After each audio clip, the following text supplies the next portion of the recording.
விசை உறும் பந்தினை போல். விசை உறும் பந்தினை போல் உள்ளம் வேண்டியபடி செல்லும் உடல் கேட்டேன். நசையறு மனம் கேட்டேன், நித்தம் நவம் என சுடர்தரும் உயிர் கேட்டேன். அசைவரு மதி கேட்டேன், இதை அருள்வதில் உனக்கெதும் தடையுள்ளதோ, வல்லமைத்தாராயோ இந்த மாநிலம் பயனுற வாழ்வதற்கு. கண்ணியத்திற்கும் போற்றுதலுக்கும் உரிய மாண்பமை அமைச்சர் அவர்கள் உள்ளிட்ட அவைக்கு என்னுடைய பணிவன்பான வணக்கம்.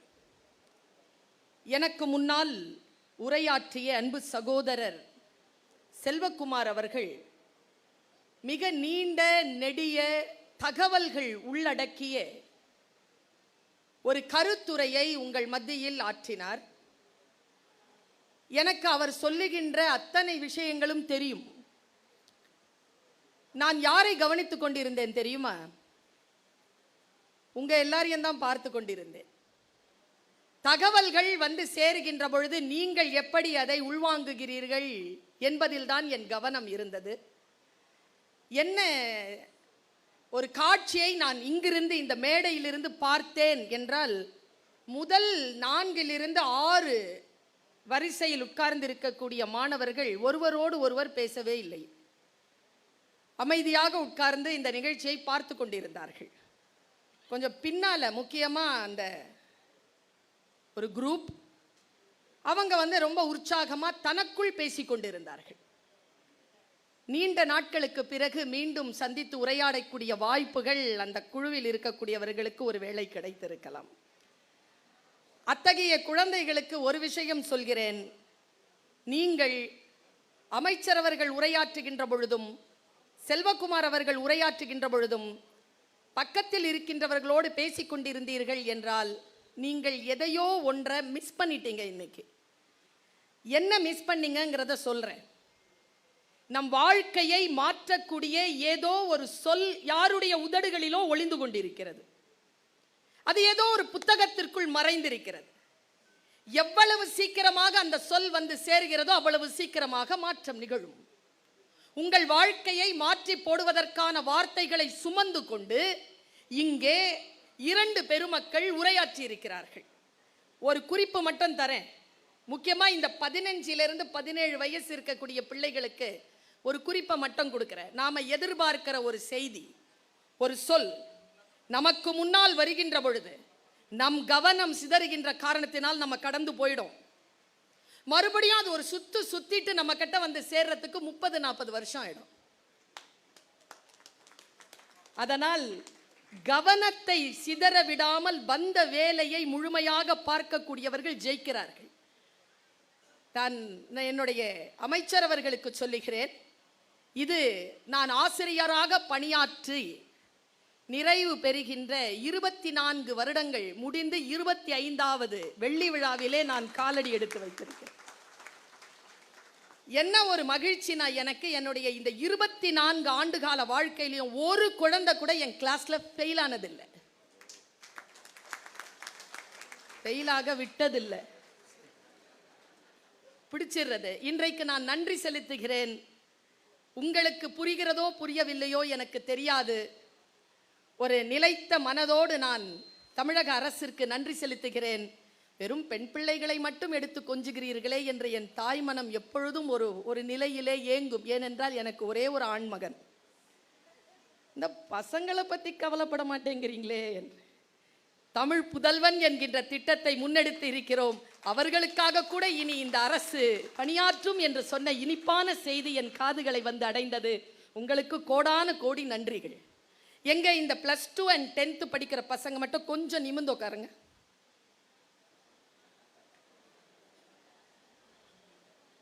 அமைச்சர் அவர்களுக்கு சொல்லுகிறேன், உங்கள் தொகுதி பிள்ளைகள் எங்க போய் இதை சொன்னாலும் 60-70% தான். உங்க தொகுதியில 98% எழுந்து உட்கார்ந்துருக்கு. அந்த 2 பேர் யாருன்னு அப்புறமா சொல்றேன்.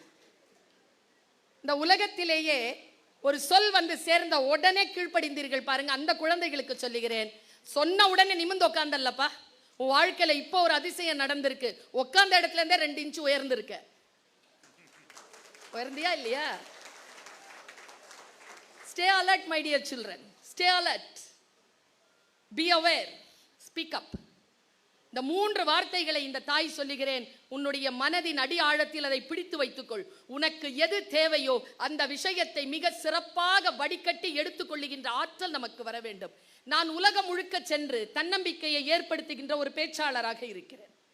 ஒரு ரகசியத்தை உனக்கு சொல்கிறேன். ஆக்சுவலா நான் தன்னம்பிக்கை பேச்சாளர்லாம் கிடையாது, ஒரு இலக்கிய சொற்பொழிவாளர். நான் எப்படி தன்னம்பிக்கை பேச்சாளராக மாறினேன் என்றால், ஒரு ரகசியத்தை உனக்கு சொல்லுகிறேன். எந்த துறையையும் நீ தேர்ந்தெடுக்க வேண்டியதில்லை. நீ தயாராக இருக்கின்ற பொழுது அந்த துறை உன்னை தேர்ந்தெடுத்துக் கொள்ளும். நீ தயாராக இருக்கிறாயா? நீ எந்த துறையை உன்னை தேர்ந்தெடுக்க வேண்டும் என்று நீ வேலை செய்கிறாய்? உன்னுடைய அடிப்படை கனவு என்ன? நம்மில் பல பேருக்கு, இப்ப என் கிளாஸ்ல அமைச்சர் சாருக்கு சொல்றேன், ஏன்னா உங்க எல்லாருக்கும் தெரியும், நம்ம கிளாஸ்ல டெய்லி பார்க்குற பஞ்சாயத்து தான். பேப்பர் கொடுத்தேன் என் கிளாஸ்ல, 98 ஒண்ணுங்க, 98 மார்க். அது என்ன பண்ணுது, என்கிட்ட வருதுங்க. என்கிட்ட வந்து, மிஸ் என்ன இந்த 7 மார்க்ஸ் கொஸ்டினுக்கு 5 மார்க்ஸ் போட்டிருக்கீங்க மிஸ். ரெட் பென் எடுத்து கையில் கொடுத்து சொன்ன, போட்டுக்கோ. அது இல்லைன்னு தானே 5 மார்க் போட்டிருக்கேன். அதுக்கு 2 குறைஞ்சிருச்சான். போய் உட்காந்து முக்கி முக்கி முக்கி அழுவுது. அது பக்கத்துல 1 கொஞ்சம் கூட கவலைப்படாம கேன்னு சிரிப்பு. இது கிளாஸ்ல இருக்கிற சிக்கல். சிரிச்சுக்கிட்டு இருக்கு. அது இது கேக்குது, இந்த சிரிக்குது இல்ல, அது அழுறத கேக்குது. ஏய் ஏன் அழுற? அது 98 சொல்லுது, எங்க அப்பா திட்டுவார், 2 மார்க் எங்கன்னு சொல்லி திட்டுவார். இது கேக்க சொல்லுது. சி லூசு, என்கிட்ட இருக்குன்னு சொல்லு. அதுகிட்ட 2 மார்க் வச்சுக்கிட்டு இருக்குது. அது 2 தான். இந்த 2 வாங்கிக்கிட்டு சிரிக்க கூடாதுன்னு இதுக்கு தெரியல. 98 வாங்கிட்டு அழக்கூடாதுன்னு அதுக்கும் தெரியல. இதை பேலன்ஸ் பண்றதுக்கு தான் இன்றைக்கு இவர்கள் இவ்வளவு பாடுபடுகிறார்கள். 2 பேரும் தன்னுடைய கல்விக்கான சூழலை புரிந்து கொள்ளுங்கள். கல்விக்கான சூழலை எப்படி புரிஞ்சுக்கிறது, எப்படி பேலன்ஸ் பண்றது? நான் ஒரு விஷயத்தை சொல்றேன் குழந்தைகளே, ஆஸ் எ டீச்சர் எனக்கு தெரியும், நான் பாடத்தை நீங்கள் படிப்பதற்கான வழிமுறையைத்தான் சொல்லித்தர முடியுமே தவிர பாடத்தை உங்களுக்கு சொல்லித்தர முடியாது. உங்கள் மொழி வேறு, இப்படியெல்லாம் நீங்கள் படித்துக் கொள்ளலாம், இப்படியெல்லாம் நீங்க போகலாங்கிற வழியைத்தான் நாங்கள் காட்டுகிறோம். பல நேரங்களில் நான் யோசிச்சு பார்க்கிறேன், நம்முடைய வாழ்க்கையில நமக்கு சில வாய்ப்புகள் வருது. எனக்கு நீங்க எங்கேயோ போய் ஒரு வறுமையான சூழ்நிலையில, ஒரு வறுமையான சூழ்நிலையிலிருந்து இவ்வளவெல்லாம் தகுதி பெற்ற ஒருத்தங்க இருக்கிறாங்க அப்படியே நீங்க எங்கேயுமே போக வேண்டாம். சென்னை மீர்சாயிப்பேட்டையில் ஒரு ஷீட் வீடு, 2வது மாடி, வெப்பம், அப்படி குளிர், 2மே அடிக்கும். எங்க குடும்பத்தில் நாங்கள் 5 பேர்னா 5 பேர்ல 3 பேருக்கு வாய் கொஞ்சம் இழுத்து இருக்கும். ஏன்னா குளிர் தாங்காது. சாப்பாடு ஒரு வேளை தான். மாநகராட்சி பள்ளிக்கூடத்தில் தான் படித்தோம். இன்றைக்கு நாங்கள் 5 பேர், என்னுடைய தாய்க்கு நாங்கள் 5 பிள்ளைகள். என்னுடைய மூத்த அண்ணன் கேட் இன்ஜினியர், என்னுடைய அடுத்த அக்கா MBA, 3வது நான் PhD டாக்டரேட், 4வது என் தங்கை MA இங்கிலீஷ் லிட்ரேச்சர், 5வது என் தம்பி MSc MTech. அவன் ஃபெடரல்ல அமெரிக்காவில் சிட்டிசன் வாங்கிக்கிட்டு அங்கே இருக்கிறான். நான் ஒரு விஷயத்தை உங்களுக்கு சொல்றேன் குழந்தைகளே, நானே ஒரு உதாரணம். சத்துணவு சாப்பிட்டு வளர்ந்த குழந்தை நான். இன்னைக்கு 31 நாடுகளுக்கு மேல் பயணம் செய்து கொண்டிருக்கின்ற ஒரு பேராசிரியராகவும், சென்னை பல்கலைக்கழகத்துக்கு கீழே பணியாற்றுகின்ற இணை பேராசிரியராகவும் இருக்கிறேன் என்றால், கல்வி என்கின்ற ஒரு ஆயுதத்தை சரியாக கையில் பிடித்துக் கொண்டேன். படித்தது தமிழ் இலக்கியம் தான். என்ன படிக்கிறோங்கிறதே கிடையாது, எப்படி படிக்கிறோம், படித்ததை எந்த அளவுல கொண்டு போய் மார்க்கெட் பண்றோங்கிறது. எதை வேண்டுமானாலும் படி. எனக்கு தெரிஞ்ச MBBS படிச்சுட்டு சினிமா எடுத்துட்டு இருக்கிற ஆட்களை தெரியும். ஒரு ஊசிக்கு 5 ரூபாய் வாங்கிட்டு சின்ன ஒரு டிஸ்பென்சரி வச்சிருக்கக்கூடிய டாக்டர்ஸையும் தெரியும். வெறும் கான்ஃபரன்ஸ் கவுன்சிலிங்க்கு 5 நிமிஷத்துக்கு $15 வாங்குற டாக்டரையும் தெரியும். ஆக நாம் எதை படிக்கிறோம் என்பதல்ல. உங்க எல்லாரையும் நான் பார்க்கிறேன். உங்களுக்கு நான் இப்படி சொல்லிட்டு போறேன். நான் இப்போதான் அமைச்சர்கிட்ட பக்கத்துல காதல ஒரு விஷயத்த சொன்னேன். சார், இந்த பிள்ளைங்க எல்லாம் ஜெயிச்ச பிள்ளைங்கல்ல, எல்லாம் 500 above 600க்கு. இது இல்லாம இதே சைதாப்பேட்டையில தேடுனீங்கன்னா எனக்கு தெரிஞ்சு ஒரு 500 பிள்ளைங்களாவது கிடைப்பாங்க சார். யார் தெரியுமா? அவங்கெல்லாம் படிக்கவே முடியாது, ஃபெயில் ஆயிரணும்னு அத்தனை விஷயங்களையும் சூழப்பட்டு தொடர்ந்து ஃபெயில் ஆனாலும் கடைசி கட்டத்தில் நான் ஃபெயிலாக மாட்டேன் என்று சொல்லி நிமிர்ந்து பாஸ் செஞ்ச குழந்தைகள் இருக்கிறாங்க. அந்த 500 பேரையும் அழைத்து இத்தகைய நிகழ்ச்சியை நீங்கள் அடுத்த வருடம் வைக்க வேண்டும். அவர்களுக்குமானது தானே. எல்லாரும் ஃபர்ஸ்ட் மார்க் வாங்கினா அப்ப யார் செகண்ட் மார்க் வாங்குறது? இப்ப செகண்ட் மார்க் வாங்குறதுக்கு இடம் கிடையாதா? இப்ப நான்லாம் யாரு? நான்லாம் சுமாரா படிக்கிற பிள்ளை தான். ஆனா ப்ராக்ரஸ் காட்டினேன். ப்ராக்ரஸ் காட்டுகின்ற குழந்தைகள் தான். இப்படி ஒரு ரகசியத்தை சொல்லிவிட்டு போகிறேன் குழந்தைகளே. ஃபர்ஸ்ட் யாரு லாஸ்ட் யாருன்னு இருக்காத, பெஸ்ட் யாருங்கிறத பாரு. நீ பெஸ்டா இருக்கிறியா, யூ வின். உனக்காகத்தான் இந்த உலகம். நீ ஃபர்ஸ்ட் வாங்காம இருக்கலாம். இன்னொரு விஷயம் சொல்ற, பக்கத்தில் இருக்கிற குழந்தையினுடைய மார்க்கை கேட்காத, ஒருபோதும் கேட்காத. அது அவசியமே இல்லை. You progress. நீ 32 வாங்கினியா? நான் சொல்றேன், 96 மார்க் வாங்குறவங்களை 98 மார்க் வாங்குறவங்களை தோக்கடிக்கிறதுக்கான ரகசியத்தை நான் சொல்றேன். 32 வாங்குறியா? அடுத்த டெஸ்ட்ல 34 வாங்கு, அடுத்த டெஸ்ட்ல 36 வாங்கு, அதுக்கப்புறமா 40 வாங்கு. சரி, ஒரு டெஸ்ட்ல 38 தான் ஃபெயில், பரவாயில்ல. 98 வாங்குறவ ஒரு காலத்துல நீ 38 வாங்கும் போது அவ 96 வாங்கியிருந்தான்னு வச்சுக்கேன். ஸ்ட்ராட்டஜி நான் சொல்றேன், நான் ஜெயிக்கிறவ நான் சொல்றேன். அவ 98ல இருந்து 96 தோக்குறா, நீ 32ல இருந்து 38 ஜெயிக்கிற.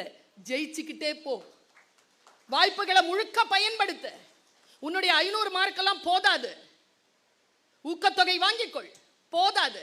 ஏன் தெரியுமா? உன்னுடைய காம்படிஷன் எப்படி இருக்கு தெரியுமா? இன்றைய இந்தியாவின் சூழ்நிலை, கல்வி சூழ்நிலை எப்படி இருக்கிறது?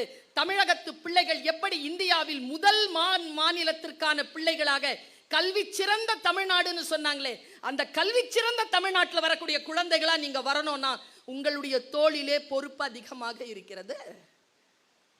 You show your self, you prove your self. நான் இதை இப்ப பாருங்க, நீங்க எல்லாருமே உதவித்தொகை வாங்குறீங்க, அப்படிதானேப்பா? வாங்குறீங்களா? எப்படி திருப்பி தர போறீங்க? ஏதாவது ஐடியா வச்சிருக்கீங்களா? நான் சொல்லி தரேன் ஐடியாவை. நானும் உதவி பெற்று படித்த பிள்ளைதான். நான் எப்படி அதை திருப்பி கொடுத்தேன்னு சொல்றேன். இங்க பார், நீ உங்களுக்கு தரக்கூடிய இந்த தொகைக்கு உதவித்தொகை, ஊக்கத்தொகைன்னு பேரு. இந்த தொகையை எப்படி இந்த சமூகத்துக்கு திருப்பி தரணும் தெரியுமா? நீங்க இந்த கணக்கு கேள்விப்பட்டு இருக்கிறீங்களா? 7ல இருந்து 9 போகுமா? போகுமா? என்ன பண்ணலாம்? திருப்பி கொடுத்துருக்கியா என்னைக்காவது? இல்ல. சீன நாட்டில் எப்படி சொல்லி தராங்க தெரியுமா? 7ல இருந்து 9 போகாது அப்படின்னு 7 வீடு தவிக்குமா. அப்போ பக்கத்து வீட்டில இருந்து ஒரு எண் தன்னிடமிருந்து ஒன்றை தந்து உதவும். கடன் என்பது உரியவர்களுக்கு திருப்பி தர வேண்டும். உதவி என்பது உங்களுக்கு முன்னால் இன்னும் 10 ஆண்டுகளுக்கு பிறகு உன்னை போல் யாரேனும் உனக்கு முன்னால் வந்தால் நிச்சயமாக நீ பெற்ற இந்த கல்வி தொகையை அந்த குழந்தைக்கு நீ திருப்பி கொடுத்தால் அதுதான் உண்மையான வாழ்க்கையில் ஒரு விஷயத்தை நீ திருப்பி கொடுத்ததாக அமையும். அப்படிப்பட்ட வாழ்க்கையை நீ வாழ வேண்டும், வளர வேண்டும் என்று நான் எதிர்பார்க்கிறேன். நான் திருப்பி கொடுத்துட்டு இருக்கேன். 6 குழந்தைகளை ஒவ்வொரு வருடத்திற்கும் படிக்க வைத்துக் கொண்டிருக்கிறேன். நான் வாங்கியது 600 ரூபாய். +2ல எனக்கு கிடைச்சது 600 ரூபாய். அந்த 600 ரூபாய் காசை நான் இதோ என்னுடைய வேலை வாய்ப்பு எனக்கு கிடைத்த அந்த நாளில் இருந்து இன்று வரைக்கும் வருடந்தோறும் 6 பிள்ளைகளுக்கு ஃபீஸ் கட்டுற வேலையை நான் எடுத்துக்கொண்டேன். அது 600 ரூபாய் எனக்கு கொடுத்தவருக்கு நான் செய்யும் நன்றி. உன்னை நீ அந்த அளவுக்கு வளர்த்தெடுங்கிற நான். எல்லோராலும் முடிகிறது என்றால் உன்னால் முடியாதா? சார் ஒரு வார்த்தை சொன்னார், எனக்கு முன்னால பேசினவர். 2 சொல்லிட்டு போறேன் குழந்தைகளை. லிங்க் டீலிங்க்னு இருக்கு. ஒன்று நம்மளோட லிங்க் ஆகிக்கிட்டே வரும், ஒன்று டீலிங்க் ஆகிடும். இந்த டீலிங்க் ஆகிற விஷயம் என்ன தெரியுமா? பொம்பளை பிள்ளைகளுக்கு 6th 7th 8th 9th 10th எல்லாம் சேர்ந்து படிப்போமா? +1 +2 பிரிஞ்சிரும். +2 வரைக்கும் சேர்ந்து படிப்போமா? காலேஜில் பிரிஞ்சிரும். காலேஜில் எல்லாம் சேர்ந்து படிப்போமா? வாழ்க்கையில் பிரிஞ்சிரும். இது டீலிங்க். அப்படியே வாழ்க்கை முழுக்கம் எடுத்துட்டு போறதெல்லாம் ரொம்ப கம்மி பர்சன்டேஜ், ரொம்ப குறைந்த பர்சன்டேஜ். இப்போ ரயில் பயணம் போல சும்மா ஒரு 2 மாதம் ஃபோன் பண்ணுவோம், பேசுவோம், அவ்வளோதான். அதுக்கப்புறமாலாம் லிங்க் இருக்காது. வாழ்க்கை முழுவதும். நான் இன்னொரு விஷயம் சொல்றேன், குடும்பம் இருக்குல்ல, கல்யாணம் ஆச்சுன்னா டீலிங்க் ஆயிடுதுங்க. கணவனோட பொண்ணு போயிடுறா, மனைவியோட பையன் போயிடுறா, அவங்க குடும்பம் அப்படின்னு போயிடுது. அண்ணன் தங்கையினுடைய உறவு எல்லாம் ஆரம்ப காலங்களில் இருந்தது போல் இருப்பதில்லை. டீலிங்க் ஆகுது. குடும்ப உறவுகள் கூட டீலிங்க் ஆகுது. நம் உடன் கடைசி வரைக்கும் வருகின்ற ஒற்றை விஷயம் கல்வி மட்டும்தான் என் குழந்தைகள். அது எப்பவுமே டீலிங்க் ஆகாது. நீ நம்பு, நீ நம்பு. நீ படிக்கக்கூடிய படிப்பு இருக்குல்ல. நான் இந்த மேடையில் உட்காந்துட்டே பார்த்தேன், நிறைய குழந்தைகள் செல்போன் பார்த்துட்டு இருந்தீங்க. எனக்கு தெரியல, எங்க அப்பாமார்கள் நிறைய பேர் வந்திருப்பீங்கன்னு நினைக்கிறேன். பசங்க அதை செய்யலாம். அப்பாமார்களுக்கு சொல்றேன், நான் இப்பெல்லாம் ஃபோன் கையில் வச்சுக்கிறது இல்லை, கொஞ்சம் கொஞ்சமாக குறைச்சிட்டேன். நான் ஸ்க்ரீன் டைமை வேற மாதிரி நான் செட் பண்ணியிருக்கேன். இப்போ பார்த்தேன், போன வாரம் நான் 2 மணி நேரம் தான் ஒரு நாளைக்கு பயன்படுத்தி இருக்கிறேன். ஸ்க்ரீன் டைம் இப்போ கண்ட்ரோல் பண்ணியிருக்கேன். நான் இந்த அப்பாமார்கள் இருக்காங்களே, எப்போ பார்த்தாலும் செல்ஃபோனை கையில் பிடிச்சிட்டே இருப்பாங்க, பார்த்துருக்கியா? சில அம்மாமார்களும் இருக்காங்க, நிறைய அப்பாமார்கள் தான். பாத்ரூம் போனாலும் அதான் நீங்க இருக்கலாம் ஐயா, நீங்க அதெல்லாம் எக்ஸாம்டட். ஏன் தெரியுமா? அதுதான் உங்களுடைய மக்களோடு நீங்கள் தொடர்பு கொள்ளுகின்ற, நீங்க என்டர்டெயின்மெண்ட்.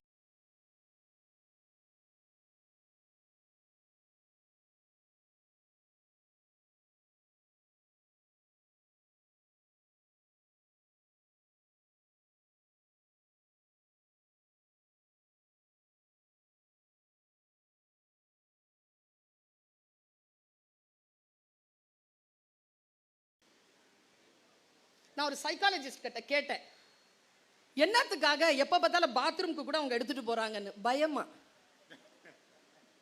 தனியா போக. அதை விட பெரிய பயம் என்ன தெரியுமா? இந்த போனை தனியா விட பயம். அதான் பெரிய பயமே. அவங்களாவது தனியா போயிடுவாங்களே தவிர போனை தனியா விட மாட்டாங்க. யாராவது பார்த்துட்டாங்கன்னா பக்கத்தில் இருக்கிறவங்க பாஸ்வேர்ட் தெரியாத மாதிரி தான் இருப்பாங்க, ஆனால் தெரிஞ்சு வச்சிருப்பாங்க. இந்த போன் இருக்கு இல்லையா, நான் உங்க எல்லாருக்கும் சொல்றேன், ஹேவ் டிஜிட்டல் ஃபாஸ்டிங். இல்லைன்னு சொல்லு. நீ அடுத்தவர்களுக்கு எவ்வளோ அறிவுரை சொல்ற, அடுத்தவர்களிடத்தில் எவ்வளோ லீடர்ஷிப் காட்டுற. B a leader for your own. உனக்கு சில விஷயங்கள் நோ சொல். பாரு, இன்னிலிருந்து ஆரம்பி பார்ப்போம். உனக்கு சில விஷயங்கள் நோ சொல்லி ஆரம்பி. உன் வயதில் நான் ஆரம்பித்தேன், இதோ இந்த வயதில் இந்த மேடையில் அமைச்சர் பக்கத்தில் உட்காரக்கூடிய அந்த கல்வி தகுதியால் எனக்கு கிடைத்த அந்த நாற்காலியை நான் அனுபவித்துக் கொண்டிருக்கிறேன். ஒன்றும் இல்லைங்க, நௌஷத் அப்படிங்கிற ஒரு மிகப்பெரிய இசை கலைஞர். அவருக்கு நேஷனல் அவார்டு கிடைக்குது கல்கட்டால. நேஷனல் அவார்டு வாங்கின அந்த நௌஷத் சொன்ன ஒரு வாக்குமூலத்தை உங்களுக்கு நான் கொடுக்குறேன். அவர் சொன்னார், இன்னிலிருந்து 10 வருஷத்திற்கு முன்னால நான் 10 இல்ல 18 வருஷத்துக்கு முன்னால நான் இதோ இந்த அரங்கத்தினுடைய எதிர் சைடில் இருக்கக்கூடிய பூங்கால உட்காந்து தான் ஹார்மோனியத்தில் இசையை கம்போஸ் பண்ணுவேன். அப்போ எனக்கு ஒரு கனவு இருந்தது, இந்த ஹாலில் எனக்கு அவார்ட் கிடைக்கணுன்ற கனவு இருந்தது.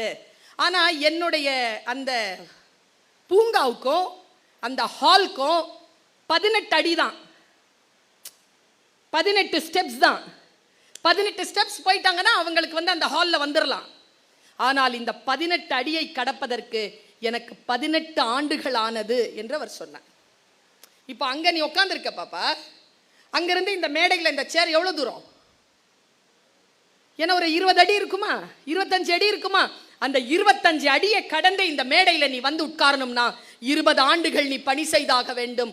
அதற்காக நீ உழைத்தாக வேண்டும், அதற்காக நீ படித்தாக வேண்டும். அப்பொழுதுதான் உன்னால் சில உயரங்களை அடைய முடியும். நமக்கு பல நேரங்களில் நம்ம எங்க மிஸ் பண்றோம் தெரியுமா? கதைகள் முக்கியமே இல்லை குழந்தைகளை. கதைகள் தருகின்ற அந்த மெட்டீரியல் இருக்கு இல்லையா, கண்டென்ட், அதை வாங்கி வச்சுக்கோ. எப்பொருள் யார் யார் வாய் கேட்பினும் அப்பொருள் மெய்ப்பொருள் காண்பது அறிவு. அந்த பொருளை மட்டும் பார், உள்ளுக்குள்ள எதற்காக அது சொல்லப்படுகிறது என்று மட்டும் பார். பல நேரங்களில் நான் யோசிச்சு இருக்கிறேன், இதெல்லாம் சொல்றதுக்கு உனக்கு என்ன தகுதி இருக்குன்னு யோசிச்சு இருக்கிறேன். நீ என்னப்பா செய்யறன்னு கேட்டிருக்கிறேன். ஆனால் பின்னால் தான் புரிந்து கொண்டேன், சொல்லுகின்றவர் யார் என்பதை விட சொல்லப்படுகின்ற பொருள் மிக முக்கியமானது. பல இடங்களில் சொல்லப்படுகின்றவர்களுடைய வாயிலிருந்து வரக்கூடிய வார்த்தைகள் மிக மிக நுட்பமாகவும் மிக மிக வீரியத்துடனும் இருப்பதற்கு அந்த மனிதனிடத்தில் இருக்கக்கூடிய அதிகாரம் காரணமாக இருக்கிறது என்று கூட நான் புரிந்து கொண்டிருக்கிறேன். இப்படி சொல்றேன், உங்ககிட்ட சொல்லாம எங்க சொல்றது? என்னுடைய வாழ்க்கையை நான் பென்சிலில் இருந்து தான் தொடங்கினேன். ஒரு பிடி டீச்சராக தான் தொடங்கினேன். மியாசியில் காலேஜ்ல எல்லாம் வேலை கிடைக்கல. இன்னைக்கு அசோசியேட் ப்ரொஃபஸர் நான் கிரீன் இங்க்ல சைன் பண்றேன். ப்ரோக்ரஸ் சரியா? இன்னொரு 4-5 வருஷத்துல என்னுடைய கிரீன் இங்க்குக்கான அதிகாரம் இன்னும் கூடும். எங்கேயோ ஒரு ஃபைல் இருக்குங்க, எங்கேயோ ஒரு பென் இருக்கு, சரியா? இந்த ரெண்டுத்துல எது உன் கையில வரணும்னு நீ நினைக்கிறியோ அது உன் கைக்கு வந்துடும். நான் உனக்கு சவால் விடுறேன், ஒரு 10 வருஷம் போலாம் வா. கதவை தட்டிட்டு ஃபைல் எடுத்துட்டு என்கிட்ட வந்து நீ என்கிட்ட கிரீன் இங்க்ல சைன் வாங்க போறியா? இல்லை, நான் ஃபைல் எடுத்துட்டு கதவு தட்டி உள்ள வரும்பொழுது நீ உட்கார்ந்துட்டு கிரீன் பென்ல சைன் பண்ணி எனக்கு தர போறியா? நான் டீச்சர் இல்லையா? ஃபைல் எடுத்துட்டு நானே வரேன், கிரீன் இங்க் உங்ககிட்டயே இருக்கட்டும், சைன் பண்ண, எனக்கு சைன் பண்ண. இன்னைக்கு நான் சைன் பண்றேன். என்னுடைய ஃபர்ஸ்ட் PhD யூனிவர்சிட்டியில ஒரு பொண்ணு PhD வாங்கியிருக்கா, நான் சைன் பண்றேன், கிரீன் இங்க்ல சைன் பண்றேன். நீ பண்ண. வாய்ப்புகள் உனக்கு தான் அரசாங்கம் விரித்து தருகிறது. இன்னும் 15 நிமிஷத்துல உன் கையில வந்து வாட்ஸ்அப்ல இந்த செயலில வந்து இதெல்லாம் குவியும் என்கிறார்கள். உங்க எல்லாருக்குமே நான் சொல்றேன், உங்களுக்கு ஒரு பாட்டை, ஒரு காசிப்பை, ஒரு ரீல்ஸை பார்க்கும்போது இருக்கக்கூடிய ஆர்வத்தை விட உங்களுடைய வாழ்க்கை வடிவமைக்கக்கூடிய செய்திகளை வாசிப்பதில் ஆர்வம் குறைவாக இருக்கிறது. அதில் ஆர்வத்தை ஏற்படுத்திக்கொள். ஏன் தெரியுமா? ரீல்ஸ் பார்த்தேன்னு வச்சுக்கோயேன், எவன் ரீல்ஸ் போடுறானோ அவன் சம்பாதிப்பான். இப்போ உதாரணத்துக்கு உனக்கே கேட்குறேன், இப்போ சமீபத்தில் இல்லை, ஒரு வருஷத்துக்கு முன்னால் ஒரு படம் ரொம்ப சூப்பராக தமிழில் வந்து எல்லாருமே ஃபேமஸ் ஆச்சு. என்ன படம் வந்து?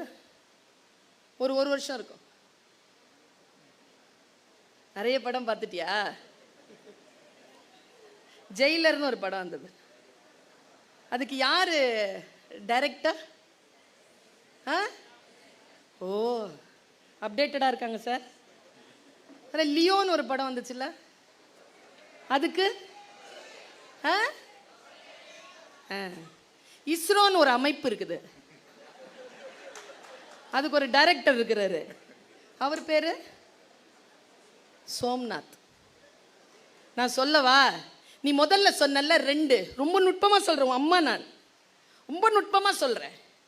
முதல்ல 2 கேள்வி கேட்டல, நீ பதில் சொன்னல. நீ பதில் சொல்றதுனால என்ன நடக்கும்னா, நீ யாரை பத்தி பதில் சொன்னியோ அவங்க நிறைய சம்பாதிப்பாங்க, அவங்க நிறைய வளருவாங்க. நீ சொல்ல சொல்ல நான் 2ஆவதா கேட்டேன்ல, 3ஆவதா கேட்டேன்ல, இஸ்ரோ, அவங்கள பத்தி நீ தெரிஞ்சுக்கிட்டனா நீ நிறைய சம்பாதிப்ப, நீ நிறைய புகழ் பெறுவ, நீ நிறைய மேல பல இடங்களுக்கு வருவ, நீ நிறைய எக்ஸாம்ஸ் பாஸ் பண்ணுவ.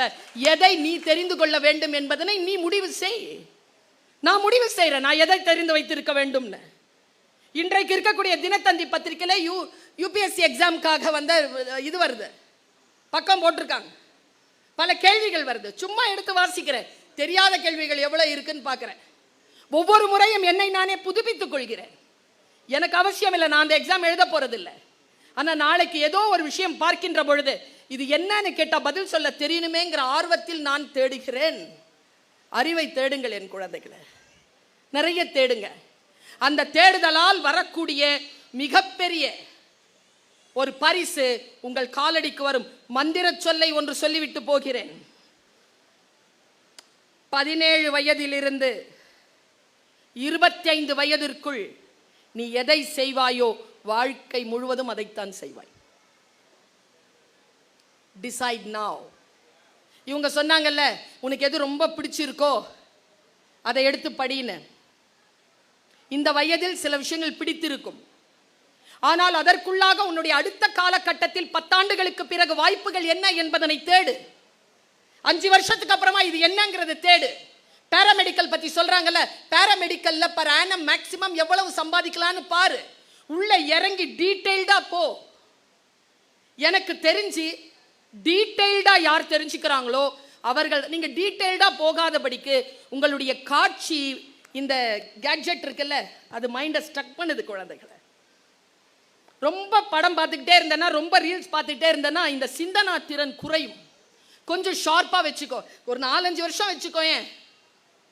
இன்னொரு விஷயம், இந்த வயசுல லவ் மேட்டர்ல சிக்கிக்காத. அதான் பத்தியா ஒருத்தன் குரல் கொடுக்குறான், பாதிக்கப்பட்டவன், முடியல அவனால. அமைச்சர் வீட்டில் இருக்கக்கூடிய மேடை, பேராசிரியர் பேசிக் கொண்டிருக்கிற மேடைன்னா கூட வந்துருச்சு பாருங்க அவனுக்கு. நான் ஒன்று சொல்றேன், இப்போ தேடாத, அது வரும். ஒரு இப்போ இருக்கிற உன் ஏஜுக்கு பார்த்தா ஒரு 10 வருஷம் அமைதியார் கம்முன்னு ஒன்று வரும். வந்தா போவாது, கூடவே இருக்கும். உனக்கு தெரியணுமா கூடவே இருக்கும் போவே போவாதுன்னு? இப்போ சொல்கிறேன் பார். என்ன அமைச்சர் அவர்களே, வந்துட்டா போவாதுங்க, கூடவே இருக்கும். சாவுற வரைக்கும் கூட இருக்கிற ஒன்று 10 வருஷத்தில் வந்து தொலைய போதில்ல. இப்போ ஏன் அதுக்கெல்லாம் தேடி அலையிற? ஃப்ரீயாரு, படி, நிறைய விஷயங்களை சம்பாதி, தெரிஞ்சுக்கோ, தகவல்களை தெரிந்து கொள். தகவல்கள் உனக்கு சரியாக இருக்கிறதா என்று பார். தக்கது வாழும், தகாதது வீழும். உன்னை தகுதிப்படுத்திக்கொள். அறிவை விரிவுபடுத்து, அகண்டமாக்கு. விசால பார்வையால் விழுங்கு மக்களை. நான் செய்கிறேன், நீயும் செய். நான் ஒரு விஷயம் சொல்லவா? என்னுடைய யூஜிசி ஸ்கேல் இருக்குல்ல, டீச்சரா நான் போயிருக்கேன். செல்வகுமார் சார் அதை அழகா சொன்னார். எத்தனை பேர் அதை கேட்டீங்கன்னு தெரியல. இந்த ஃபோர்ஸா பேச்சு போயிட்டே இருக்கும்போது சில நேரங்களில் மிஸ் பண்ணிடுறீங்க. உங்கள் மீது தான் எனக்கு கவலை. இப்போ பாருங்க, இப்போ என்னுடைய சம்பளத்தை, யூஜிசி சம்பளத்தை நான் மாற்ற முடியாது. எனக்கு அவ்வளோதான் சம்பளம். ₹1 கூட கொடுக்க மாட்டாங்க. ஆனால் நான் ஒரு அடிஷ்னல் குவாலிட்டியை வளர்த்துக்கிட்டேன், ஸ்பீக்கிங். இப்போ ஸ்பீக்கிங் ஸ்கில்ஸ் காலேஜ் முடிச்சதுக்கு அப்புறமா நான் பல மேடைகள், பல நாடுகளுக்கு போறேன். நான் சொன்னேன்ல 31 நாடுகளுக்கு போறேன். ஒரு டிக்கெட்டை கூட என் சொந்த செலவில் வாங்கினது கிடையாது. ஆமாப்பா, நான் ஒன்று சொல்லவா? ஒரு வேலைக்கு போனேன்னு வச்சுக்கோயேன், அவங்க கொடுக்குற சம்பளம் தான். நீ டேலண்ட்டை வளர்த்துக்கிட்டு உன்னுடைய டேலண்ட் மூலமா சம்பாதிக்க ஆரம்பிச்சேன்னு வச்சுக்கோயேன், அந்த சம்பளத்தை நீயே முடிவு செய்யலாம். எத்தனையோ வெரைட்டி இருக்கு. எனக்கு தெரிஞ்சு ஸ்பீக்கிங் ஸ்கில்ஸ்ல 36 38 வகை இருக்கு. 1 மணி நேரத்திற்கு 35 லட்சம் இந்திய ரூபாய் வாங்குகின்ற பேச்சாளர்களை எனக்கு தெரியும், அமெரிக்காவில் இருக்கிறார்கள். ஒரு சின்ன ஒரு கார்ப்பரேட் கம்பெனியில 3 நாள் கிளாஸ் எடுத்து 12 lakhs பில் போடுற ஸ்பீக்கர்ஸ் எனக்கு தெரியும், corporate speakers. Speaking is a skill. எழுதுறீங்கல்ல, எழுதுறது ஒரு ஸ்கில். கோடிக்கணக்கான பணத்தை சம்பாதிக்கின்றவர்கள் எழுத்தாளர்களாக இருக்கிறார்கள். ஆனால் அவர்களுக்கு தெரிய வேண்டும் அதை சம்பாதிக்கிறது. நான் சொல்றது ஃபிக்ஷன் எழுதுறவங்களை இல்ல, காப்பிரைட்ஸ் எழுதுறாங்கல்ல, தொட்டு தொடரும் ஒரு பட்டு பாரம்பரியம். போய் பாரு பில் எவ்வளவு போட்டிருக்காங்க. பால் பால் மேலும் பால். You cannot eat just one. கரை நல்லது. கேட்டுப்பார். 35 லட்சம், 40 லட்சம், 14 லட்சம், 20 லட்சம் பில்லு. சம்பாதிக்கிறதுக்கு எவ்வளவோ வழி இருக்கு. ஆனால் என் குழந்தைகளே, நான் உங்களுக்கு சொல்லுவது, உங்களை முதலில் தகுதிப்படுத்திக் கொள்ளு, கடலுக்குள்ள போ. இப்போ நீ கப்பல், கரையில் நிறுத்தப்பட்டிருக்கும் கப்பல், நல்லா எக்யூபைடு, என்ன வசதிகள் தருகிறார்களோ, நடு கடலை சந்திக்கின்ற பொழுது உனக்கு எந்த உதவியும் கிடைக்காது. இந்த உதவியை வைத்து அந்த கட்டமைப்பை பலப்படுத்திக்கொள். பலப்படுத்தி கொண்டு கடலை சந்தி. இந்த டைம்ல என்ன கேட்டீங்கன்னா 2 பேரோட மட்டும்தான் ஜாக்கிரதையா இருக்கணும். இந்த மாதிரியான ப்ரோக்ராம்ல ஒன்று வலதுபுறத்தில் உட்காந்துருக்கு, ஒன்று இடதுபுறத்தில் உட்காந்துருக்கு. 2 தான் குப்பைகளை போடும், 2 தான் கான்சென்ட்ரேஷனை கலைக்கும். Never allow anybody to disturb your concentration. Concentration is everything. கவனம் தான் உலகத்தில் எல்லாமே. கவனம் சிதறினால் வாழ்க்கை சிதறும். உன்னிடத்தில் ரொம்ப மனசு ரொம்ப நெருக்கமாக உணர்கின்ற காரணத்தினால் 2 நிமிடங்களில் என் பேச்சை நிறைவு செய்கிறேன். ரொம்ப பரவசமான சூழ்நிலையில இதை சொல்றேன். இதை சொல்லுகின்ற பொழுதெல்லாம் என்னுடைய நான் தழுதழுக்காமல் இருப்பதில்லை. என்னுடைய தகப்பனார் தான் எனக்கு மிகப்பெரிய ஆசான். என் தாயின் சொல்லை, என் தகப்பனின் சொல்லை நான் கேட்கிறேன். என் காதுகளில் அதை உள்வாங்கிக் கொள்கிறேன். கரடு முரடாகத்தான் வரும், ஆனால் உள்வாங்கிக் கொள்கிறேன். மரண படுக்கையின் போது என் அப்பா சொன்ன வார்த்தை, குழந்தைகளே, 15 வயதில் உனக்கு புரிந்துவிட வேண்டும் என்கின்ற பேரார்வத்துடனும் பெரும் பிரார்த்தனையுடனும் மனதில் பொங்குகின்ற பெரும் கருணையுடனும் நான் இதை உங்களுக்கு சொல்லுகிறேன். கவனப்படுத்திக் கொள் குழந்தையே. இந்த 15 வயது மிக முக்கியமானது. இந்த 16 இந்த மேடையில் இருக்கக்கூடியவர்கள் யாரிடத்திலும் அது கிடையாது. இவர்களிடத்தில் பதவி இருக்கலாம், பணம் இருக்கலாம், புகழ் இருக்கலாம். உன்னிடத்தில் இருக்கக்கூடிய இளமை இவர்களிடத்தில் இல்லை. உன்னிடத்தில் இருக்கிறது. அறுவடை செய்து கொள். எப்படி அறுவடை செய்வது? அப்பா சொன்னார், तारीख ने माजी के वो दौर भी देखे हैं, लम्हों ने खता की थी, सदियों ने सजा पाई. என்ன அர்த்தம் தெரியுமா?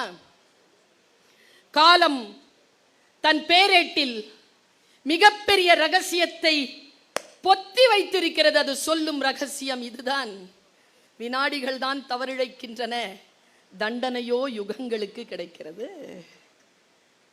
வினாடிகளில் தான் தவறு, தண்டனை கிடைக்கிறது தலைமுறை தலைமுறைக்கு. யுகங்களுக்கு தண்டனை கிடைக்கிறது. நான் தன்னம்பிக்கை பேச்சாளராக உலா வருகின்ற பொழுது எனக்கு நிரம்ப பிடித்த அருணிமா சின்ஹா பத்தி நான் சொல்லுவேன். அவளை கசக்கி போட்டாங்க. ட்ரெயின்ல கீழே விழுந்தா.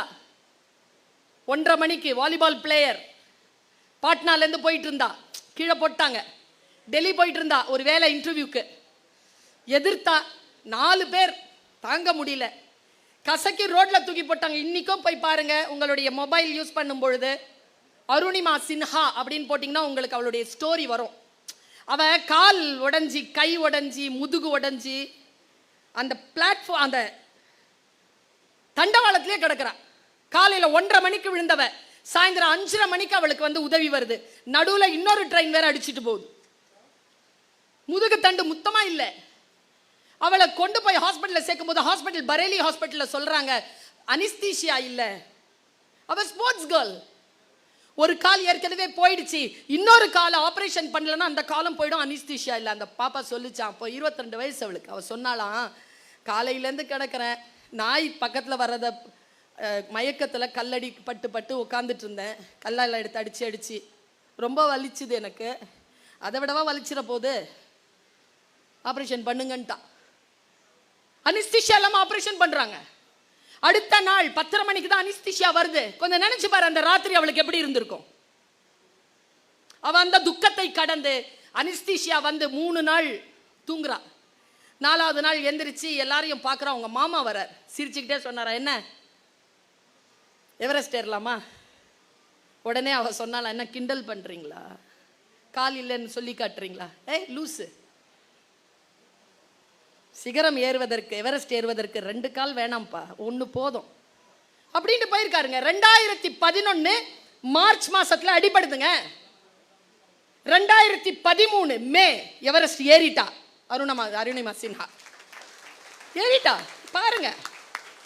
எனக்கு எங்க தெரியுமா அவளை ரொம்ப பிடிச்சது, அவ எங்க விழுந்து சாவரத்துக்கு இருந்தாலோ அந்த தண்டவாளத்துல வந்து சொல்றா, இங்கே தானே எனக்கு மரணம் வந்தது, என்னை இந்த இறைவன் காப்பாற்றினான் என்று சொன்னால் ஏதோ ஒரு நன்மைக்காகத்தானே காப்பாற்ற வேண்டும். அந்த நன்மை என்ன என்று நான் தேடத் தொடங்கினேன்ங்கிறாங்க.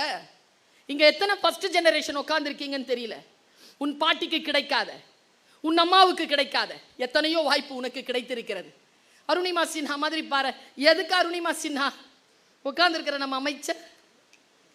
2004 ரோடு ஆக்சிடென்ட்.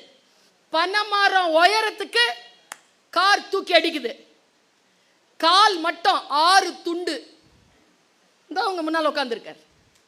இன்னைக்கு மருத்துவம் மற்றும் மக்கள் வாழ்வுத்துறை அமைச்சர்.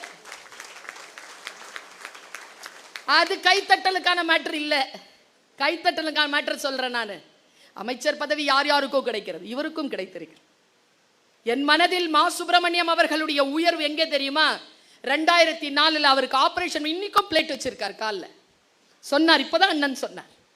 காலில் அந்த ஆபரேஷன் நடந்து முடிஞ்ச உடனே டாக்டர் அவருக்கு சொன்ன அறிவுரை என்ன தெரியுமா? இங்க பாருங்க, இனிமேல் நடக்கிறது கஷ்டம், உங்களால் யோகாசனம்லாம் இனிமேல் பண்ண முடியாது, பத்மாசனத்துல கூட உட்கார முடியாது, ரொம்ப கவனமா நீங்க பார்த்துக்கணும், இல்லைன்னா உங்க உடல் நலம் கெட்டுடும். சொல்லப்பட்டது 2004. 2014 21 கிலோமீட்டர் மேரத்தான் ஓடி சாதனை படித்து அந்த டாக்டரை போய் பார்த்திருக்க. நேத்து வரைக்கும் 152வது மேரத்தான் ஓடிட்டார். 21 கிலோமீட்டர் ஓடுறாருங்க. 14 கிலோமீட்டர் டெய்லி ஓடுறார்.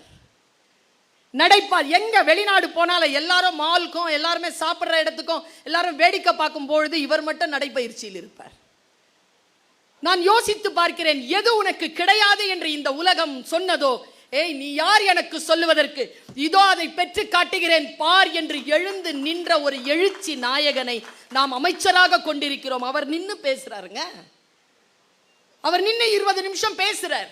வார்த்தையில ஒரு தடங்கள் இல்லை. அவர் சொன்ன அந்த நலத்திட்டங்களை எப்படி பார்க்கிறேன் நான். அமைச்சர்னா இவர் தாங்க அமைச்சர். இப்படில சொல்லணும், தகவல்களை இப்படில தெரிஞ்சு வச்சிருக்கணும்.